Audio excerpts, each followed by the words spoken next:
Au nom de Dieu, Ar-Rahman, le Clément. Allahumma salli ala Muhammad wa ali Muhammad. Salutations fraternelles à tous. Bienvenue dans la deuxième partie de cette série qui porte sur la science et les événements qui se déroulent à la fin des temps.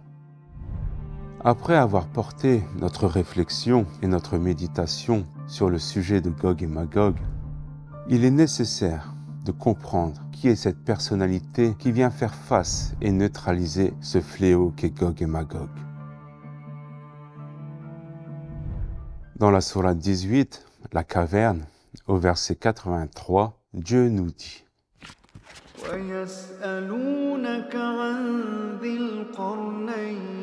Et il t'interroge sur Dhul-Qarnayn, dit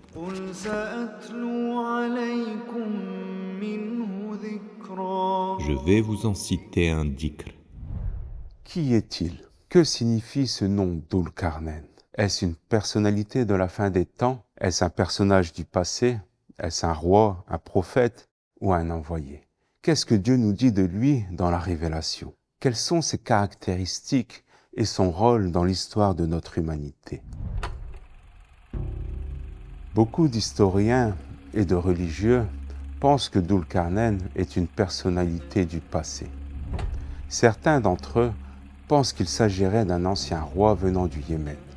D'autres l'assimilant également à un souverain bienveillant et vertueux à qui Dieu aurait donné le califat.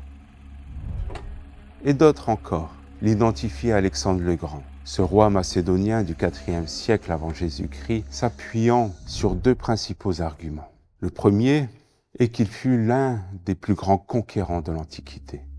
Partant de la Macédoine en Grèce actuelle, il conquit une grande partie des territoires de l'Est jusqu'à la vallée de l'Indus. En ce sens, il l'identifie à Dhul-Qarnayn, car ce dernier, dans la Révélation, voyage du couchant au levant, c'est-à-dire qu'il sillonne la terre d'ouest en est.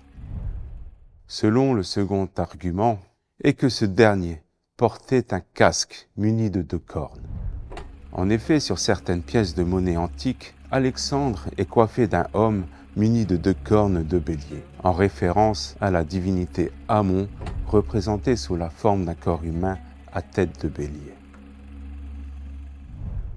Ceux qui identifient Dhul-Qarnayn à Alexandre le Grand s'appuient sur le fait que dans la langue arabe, le mot qarn peut signifier corne, et donc Qarnayn, selon les règles de la dualité de la grammaire arabe, signifie les 2 cornes.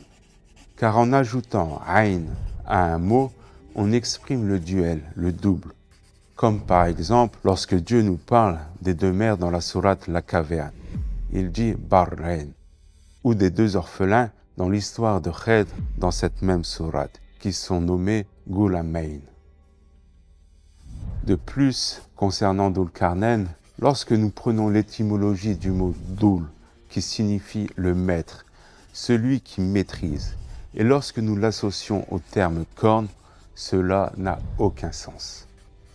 Qarn doit donc certainement avoir une autre définition que corne, qui va prendre tout son sens dans les épisodes suivants, lorsque nous parlerons de la signification du mot qarn.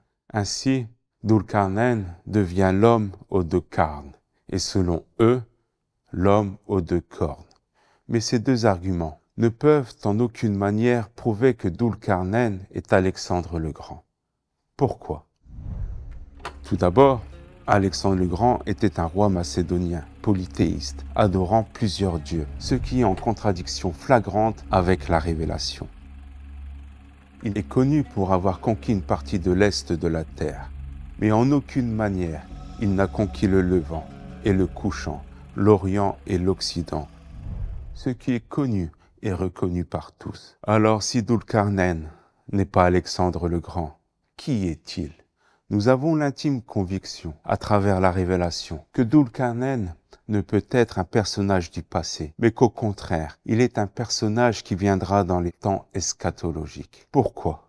Tout d'abord, il nous faut revenir à l'unique sourate dans laquelle Dieu nous évoque Dhul-Qarnayn, la sourate La Caverne, ainsi que les raisons historiques de sa descente.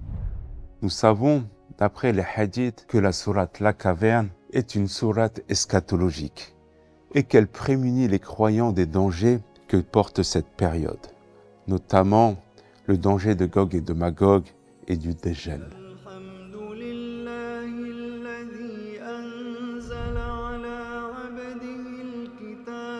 Le messager de Dieu nous enjoint à la lire chaque vendredi, du moins les 10 premiers et les 10 derniers versets, pour se protéger des dangers de la fin des temps. Nous comprenons donc par là que cette sourate est une sourate eschatologique et que l'histoire et le dhikr de Dhul Qarnayn qui sont révélés dans cette sourate nous montrent qu'elle a bel et bien un lien avec cette période de la fin des temps. Nous remarquons que toutes les histoires et les personnages qui nous sont révélés et racontés dans la sourate La Caverne ont un lien flagrant avec l'eschatologie.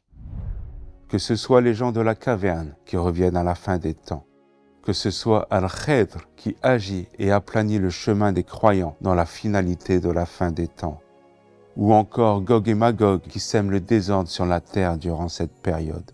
Et donc de même, l'histoire de Dhul Qarnayn doit être liée à la fin des temps. De plus, Dhul Qarnayn, dans cette histoire, est associé au temps de Gog et Magog, qui sont un événement de la fin des temps, dont nous avons déjà parlé. J'aimerais rappeler que Gog et Magog ne viennent qu'à la fin des temps, et aucune autre période dans l'histoire de l'humanité n'a vu le déferlement et la présence de Gog et Magog. Dieu n'a exclusivement réservé et permis cet événement qu'à la fin des temps. Comme le dit le verset de la sourate,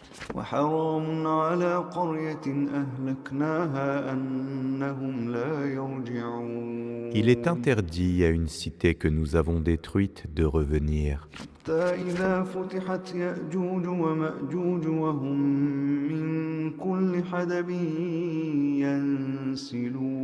Jusqu'au moment où Gog et Magog seront libérés et qu'ils se précipiteront de chaque hauteur.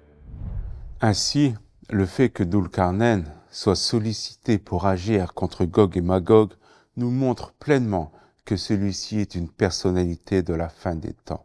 Il ne peut donc en aucun cas être identifié à un personnage du passé. Mais il y a d'autres indices qui nous montrent que Dhul Qarnayn est une personnalité du futur associée à l'eschatologie. C'est ce que nous verrons la semaine prochaine, si Dieu le veut, dans l'épisode suivant de notre série portant sur Dhul Qarnayn. Que la paix de Dieu soit avec vous et je vous dis à la semaine prochaine.